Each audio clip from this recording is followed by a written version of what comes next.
Welcome in, friends, to the greatest podcast in the history of everything. It is the Good Brothers proper here on the Mercado Airwaves Network. I'm your host, Mike Mercado, with the one, the only, the Good Brother himself, Alex Mercado. Hey, we're back in studio finally. How nice is it to be in the brand new studio, Good Brother? It's rags to riches compared to our old studio. We cannot wait to show it off. Mike's been working very hard, hanging everything up.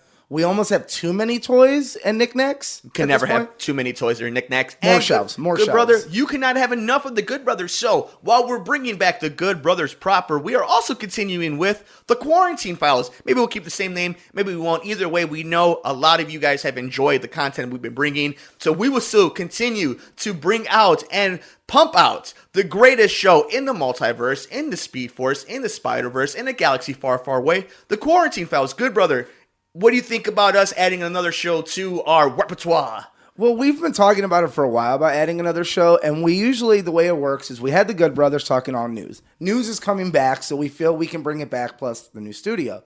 But we love the list. We love the conversation format. So we're still going to do our Star Wars list, because it's going to be a good conversation. Will it be a list every single week? Maybe not. Maybe sometimes it's going to be an A or B. Maybe sometimes it's going to be a topic. There's plenty of things we don't agree on that I know the audience loves to listen to our different opinions. Yeah. So we're going to keep both shows, and we're going to split hosting both those shows, and we're going to start figuring that out. But I think what you can expect from us is more content. A lot more content now.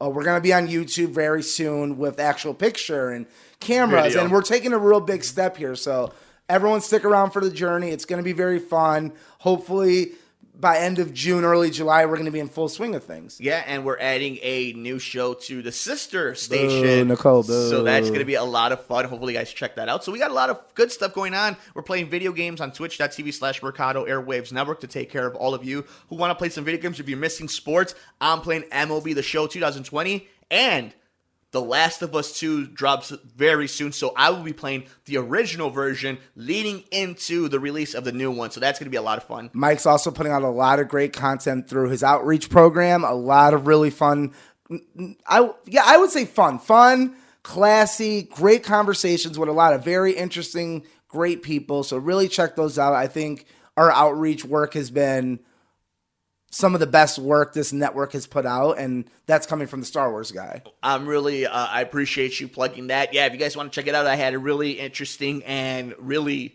cathartic and informative conversation with Everett O'Neill and Courtney Baxter. Mm-hmm. We talked about the murder of George Floyd. We talked about the protest, and I'm working on some stuff down the pipeline to talk about kind of what's going to happen with reform. What do we have to do come election season? So that's going to be really interesting. And we're going to talk about some of the other communities that have been affected during the last few months and the last few weeks. So stay tuned for that at Outreach Radio Chicago. Happy Pride Month, by the way. Yeah, happy Pride Month to all Pride of you. Month to all of our friends out there and all of our coworkers. Shout out to Nickelodeon for that really fun tweet about SpongeBob and some of the other characters. We've always guessed it. Yeah, well, yeah, thank you, Nickelodeon. We didn't know. It wasn't very obvious. We just appreciate the confirmation. We do. But I think it's funny when people say that. I'm like, it does mean something that, it's confirmed. Like, SpongeBob's a huge character. So I think good on Nickelodeon recently in general, not holding back when it comes to kids. Same with Sesame Street. I would love to live in a world where the kids don't have to learn this. That would be a beautiful world. Yeah. We don't live in that world, so we do need to be teaching these kids at a young age what's right, what's wrong, and acceptance. Well, it's funny because you talk about acceptance and the children of this era. During the PS5 showcase that just happened, you could check out my reaction to Resident Evil 8 Village that I'm super excited about. But one thing that I was telling Nicole is I showed her the Spider-Man Miles Morales trailer. Hype. And here's the thing I told her. I'm like, I always heard representation, but I never I always lost myself in the characters anyway. Mm-hmm.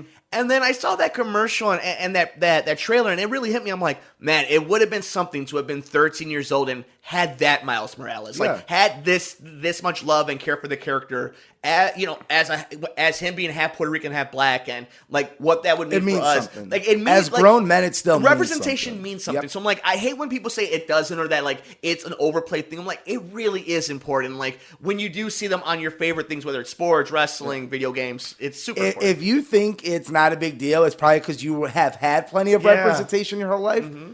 and we haven't. I mean, you're a godfather of basically two little Puerto Rican boys. They get to grow up with Miles Morales, not only making one of the best Spider-Man films, arguably, he's coming out in one of the most hyped video games after a great Spider-Man game, and we're probably going to get a live action. Like, that's cool to see this younger generation getting to grow up with them on screen. And I think I talked about this at the radio station with the manager of the sister station that we shared the building with.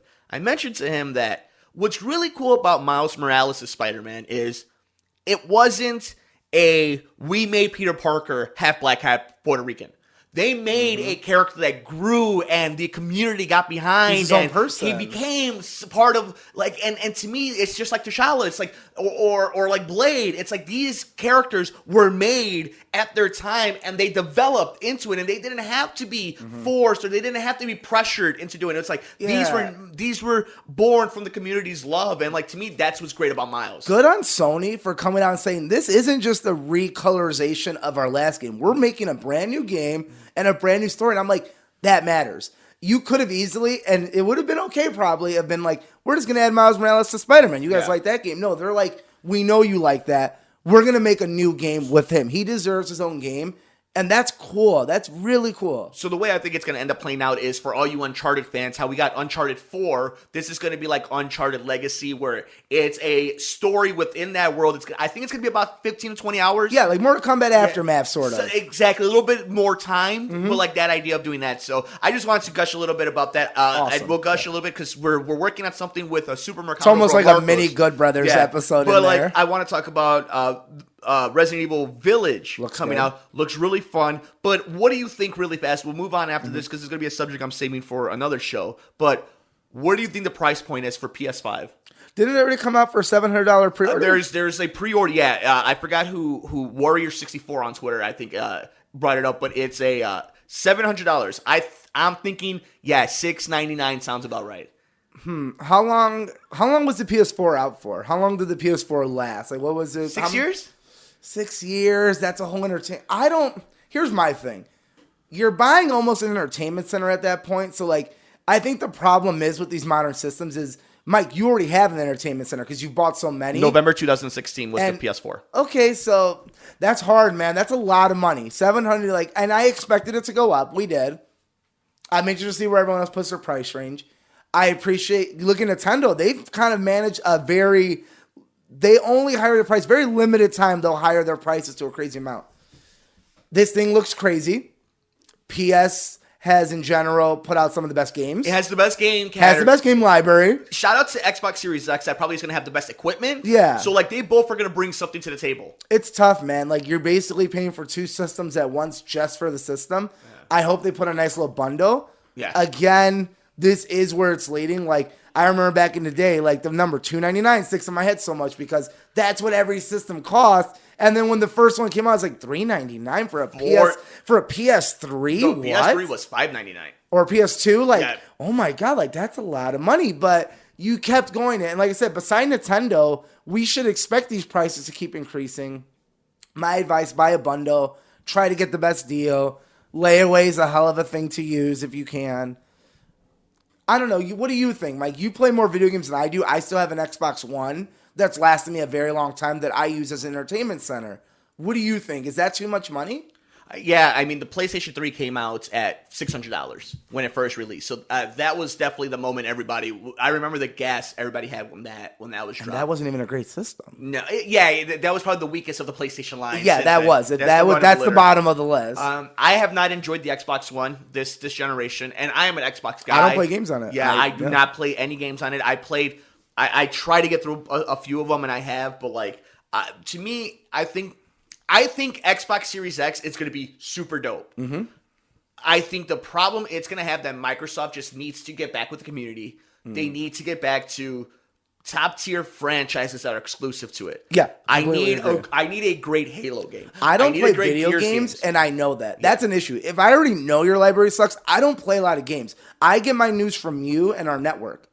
I know how bad your library is. So I can only imagine what hardcore gamers are like. Why would you have an Xbox Because anymore? they do have a great package with the Xbox Pass where you get to play the video games and you get the online and everything. Yeah. They have a lot of really great games. Potential's there. Yeah, the problem is like you're going up against God of War, Last of Us, Spider-Man, like Ghost of Tsushima. That's Like just from last year. Yeah. By the way, that's just from last year. You're not even including like Grand Theft Autos or The other stuff you the add to your Monster system. Hunters, the Yeah. Resident Evils. That's crazy. Like you named literally 4 Red Dead Redemption, all exclusive to the PlayStation. We used to joke back in the day. I was like, oh, even South Park's outdated now because Xbox used to be like, okay, you have to have an Xbox. Well, the 360 was the system of that Nowadays, you have an Xbox. You're like, why? Well, I watch DVDs on it. I watch Netflix on it. Oh, that makes sense. Well, because Okay. it's a great system in that it's a great power system. I don't even use it for games. So that's an issue right away where, no offense, I can use a Fire Stick for the same thing for a quarter of the price. So if you're asking me, I won't be buying the first wave of PlayStation 5s, but I will be buying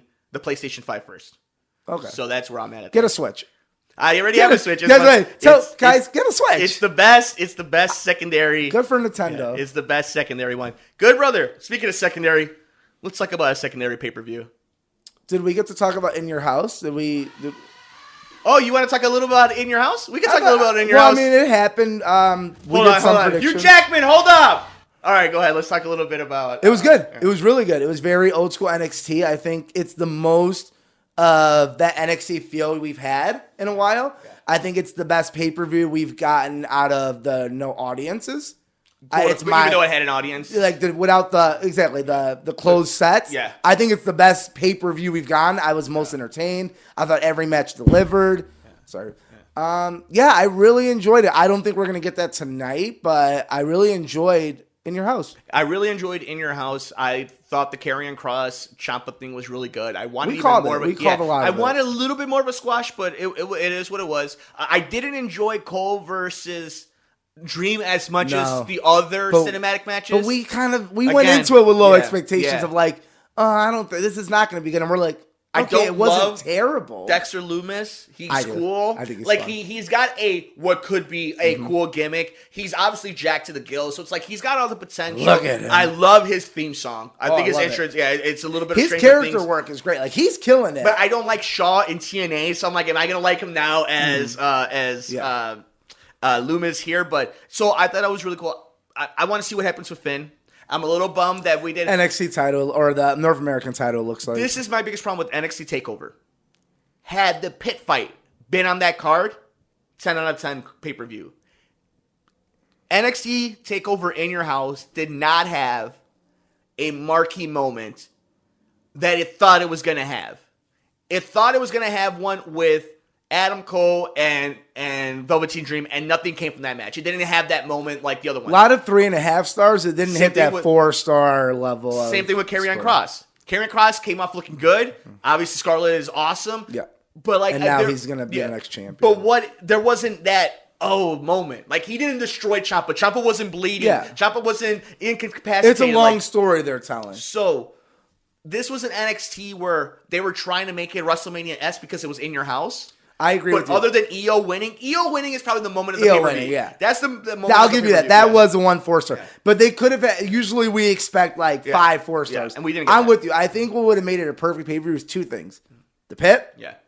Send Matt Riddle off on a good note. That's exactly right. And the final of the Cruiserweight. Give me that. Yes. Give me the Drake Maverick scene somewhere in the middle. And I wanted to turn there too. No, you can say the turn for NXT. I get it, but give me the contract thing at the TakeOver. I'm cool with that too. Totally I think you had those 2 things. Yeah. What would that add? Like 30 minutes, honestly? Yeah, if that. You would have been fine. Like, I think that I would have been like, okay, I got a lot. I get that they have to keep pushing, and I get we're just, again, we go back to this call all the time. We're not going to be looking at highlight reels from this year, guys. Like, not the same way. Look at WWE just this week revamped their entire creative, and our boy Bruce is on top of everything, and Heyman's got backstage heat, and he's back to being a talent. I wonder, to me, the problem is like everybody has backstage heat. I don't know if anybody has any real control because I don't know how Vince is right now. I think that's at the end of the day, it's like we've never seen a company like this with only one person at the helm. Like, even professional sports, the owners can band up and kind of go against the commissioner. The owner is the commissioner. Like, that's where we're in, I think, an accident of like, it's a weird thing when one man truly does control the power. There's no miniature men. There's no, I own the Cowboys, you're the commissioner, we're going to battle. Because one guy. It's one guy that does. He is both of those things. So that's crazy to me. Well, we'll see how Bruce ends up working with Vince. I mean, they have all those years with each other, but I think at the end of the day, we'll have to wait. If you want to see real change with the WWE, and I don't even mean this as a mark or anything, it really comes down to when Vince leaves and there's a different And when we mean leave, at this point, it's going to be leave this passed, earth. Yeah. And which might be never because, It could be another 15 years, people, realistically. Vince is outliving everybody. Yeah. Let's get into this year's Backlash, good brother. One of the most controversial, one of the most talked about, one of the most, I believe, overhyped when it comes to criticism. I think a lot of people have taken this opportunity. I can't believe they're promoting this as the greatest match ever. But we'll get into that in just a little bit, good brother. Let's start in what we're going to assume is the beginning of the card. How about we start off with the Raw Tag Team Championships? The Street Profits defending the titles against the Viking Raiders. This match was added late on social media on Saturday. So how do you think this plays out? Do the Street Profits keep the titles? Do the Viking Raiders win? Where are we in this? What have you thought about all the vignettes? I like the vignettes. I think they're very funny. I do enjoy when Raw throws out a couple of vignettes for us. I think the Street Profits retain. And if they don't retain, then someone interferes, and that would be our next tag team match, basically. So, who do you think that is, if you had to guess? I don't know. That's tough. I feel like they're making a few new tag teams. I feel like Raw's getting a real vamp of their tag team division in general. Yeah, so I'm going to go with the Street Profits. So. Yeah, I think something screwy happens. I don't think they're ready to move on with that story yet. Maybe we can see a Buddy Murphy and Austin Theory. Yeah. AOP, I don't know if they're healthy yet. I think there's options. I don't think it's going to be... I think this whole face and face thing needs to end. So we definitely need a heel tag team to come up and do something. Speaking of having to move on and do something, Sheamus versus Jeff Hardy. Who do you got in this crazy, crazy storyline? Jeff Hardy. Yeah, same here. I mean, they better not let... I don't mind. I thought the story's fine. It's not like the first time we've seen someone take a drug test on WWE Air. Yeah, I mean, but like... We've seen Shawn Michaels do it. Yeah, he fought God, guys. I mean, I'm not really surprised they did this angle. Yeah, no, I'm totally not surprised that they did this angle. I think I'd be surprised if they let the babyface loose after all that. Exactly. That's the only mistake you'll make. Yeah. But Sheamus is a great heel. Jeff Hardy's lovable. Yeah, and, obviously, if you're going to do a redemption story, you can't let the guy lose right away. For the United States Championship, Apollo Crews defends the title against Andrade. Apollo Crews wins. Dominic Dijakovic is coming up very soon. Dominic Dijakovic, I think he's coming up soon, too. I just don't know which brand. I want it to be... It's Raw. I mean, usually when you hear a rumor long enough, it's usually true. Yeah. And they just moved up. They're moving up Matt Riddle to SmackDown, so I think they're going to avoid that. Because Matt Riddle is going to be your next IC champion. Yeah. I like Dominic. I would like him. Again, the rumor is Paul Heyman might be taking him under his wing. We might see that. That's why he's back to Honor Talent. I would love that. I would love Dominic as a heel because I just don't see him as he's too pretty to be a babyface almost. Like, we already have enough of those kind of babyface. I would like a Dominic, just Brock Lesnar-esque heel. So I'm hoping that's what happens. But I think Apollo's going to keep it. I think Apollo's getting a nice little push there. So I think Apollo's getting a push. I also think that the United States is kind of the weird... the real thing about the United States title is what you do after it. Mm-hmm. I don't think they're going to put the title back on Andrade because I think they're trying to make his move to... He's going to be the next WWE champion. To the main event scene. With that in mind, I wonder what they're going to do with Apollo moving forward. Who's the guy to take it off of him? I think this is kind of an anchor championship. So, but I'll go with Apollo in this case. It's kind of an almost, you earned this. Like, you stuck with us. But with that being said, it doesn't mean anything, though. So it's like they gave you the title, but it really doesn't mean anything. That's the whole argument of do titles mean anything at the end of the day? I think that's much more prevalent for the U.S. title. But the U.S. title brings up that conversation. What does a title really do? Yeah. Hopefully, like you said, look at the IC title. Hopefully that becomes a little more dominant. Because, obviously when Sammy won, that was cool. Then he wasn't on air. Yeah. I think AJ's definitely the guy you want to push. Yeah. Again, him and Matt Riddle is going to be a banger. So that's going to be great. Speaking of great, how about the Women's Tag Team Championship? Bayley and Sasha defend the titles against Nikki Cross and Alexa Bliss against the Iconics. Bayley and Sasha are going to win. They're going to pin Nikki or Alexa. Doesn't matter. I think Iconics eventually are going to be the team to take off the titles. I think they're going to run with Sasha and Bayley for the pure. They're going to put them in NXT. They're going to run with it. eventually they're going to do what the old school DX and Austin Triple H thing where, they're going to lose the tag titles and we're finally going to get that Sasha turn. But I think that happens this week. You think that happens this week I think already? that happens tonight, so I think the Iconics win it. I think they push it one more pay-per-view. Interesting. I think they're... But it's happening, so I wouldn't be totally surprised if it did. I think it's a little too soon, but I think we agree. Iconics will be the next champions.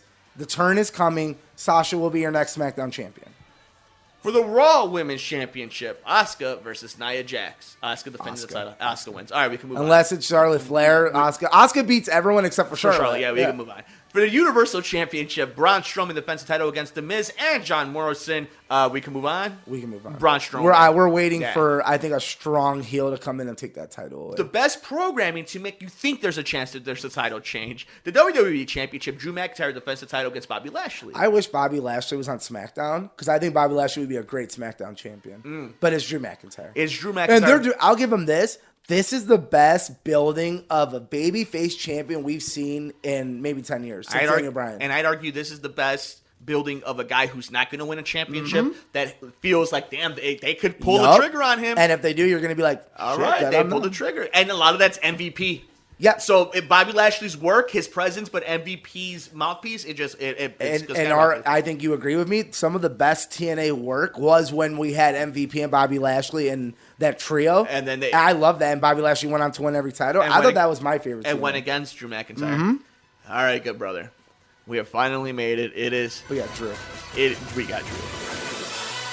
I mean, WWE knows what they're doing. They love the fact that so many people are actually believing that they believe the greatest wrestling match is about to happen. Bad press is still press. And that's the point. And all you guys fed right into it. So I think this match ends up not going that long. Nope. Randy Orton does something despicable. Yeah. I think he ends up punting or does concerto to Edge. This doesn't go more than 10 minutes. I think they hype this all up, especially they're going to make this be the main event. They're going to hype it all the way to it, and then it's going to end in a snap. Something like that. I like the other rumor that someone's going to attack them and we get a tag team reunited. That's what I'm low-key, like, young Alex is like, come on, rated RKO. Come on, rated RKO. Like, that's what I would like. I completely agree with you. This was all on purpose. They're not dumb. Like, just like when AEW brought Mike Tyson. It went terrible, but it's still press. Like, you're not going to turn away that kind of press. You hyping this matchup like that and having the smart marks talk about it, you got your job done. So with that in mind, good brother, we go ahead and run it down. Who do you got? Edge or Randy Orton? We have the feud. No we have finish. the moment. I have Randy Orton in no finish, so Edge wins, I guess. But you think there's actually be a winner? Yeah, I think Edge wins. I'm gonna throw out the crazy guess that it's one of those like Bray Wyatt, Seth Rollins things where like the match just ends, like something stupid happens and they call the match. I think it's worse than your idea, where it's like no, they're just gonna call the match, like they kill each other or they jump off a building, like where there's no winner, it's just done. From a scale of 1 to 10, how far into 9 and 10 are people gonna be angry regardless of this match? I mean, people are going to hate him no matter what. And even if they literally put out the greatest match ever, no way, it's never going to be accepted as that. So you told us that it was supposed to be, so we're not. This could be the greatest match of our lifetime, and we're never going to admit that. Good, brother. I'm excited, though. It's nice to have some television on every Sunday. We have some fun documentaries, Be Like Water. We have the Sammy Sosa, Mark McGuire documentary, and we have to finish off the weekend by watching WWE Backlash, and hopefully you guys all enjoy the pay-per-view. Backlash, I love the set. It was one of my favorite sets back in the day. It'd be really cool if they brought it back somehow. Backlash has always been known for being low-key one of those like pay-per-views that really deliver. So I'm hoping we get that tonight where it's like, wow, that was way better than any of us ever expected. Yeah, kind of hard for me to say sometimes, but Backlash, I love it. Good brother. Find him on Twitter at Mercado21Alex and on Instagram at Mercado2121. I'm on Twitter at Mike M Media and Instagram at Mike Mercado Media. We're all over the universe at Mercado Airwaves. Please search us wherever you get your favorite podcast. Twitch.tv/Mercado Airwaves Network. YouTube.com/Mercado Airwaves Network. For the good brother himself, Alex Mercado. Adios. I'm the good brother, Mike Mercado. We'll see you on the next episode of The Good Brothers here on the Mercado Airwaves Network.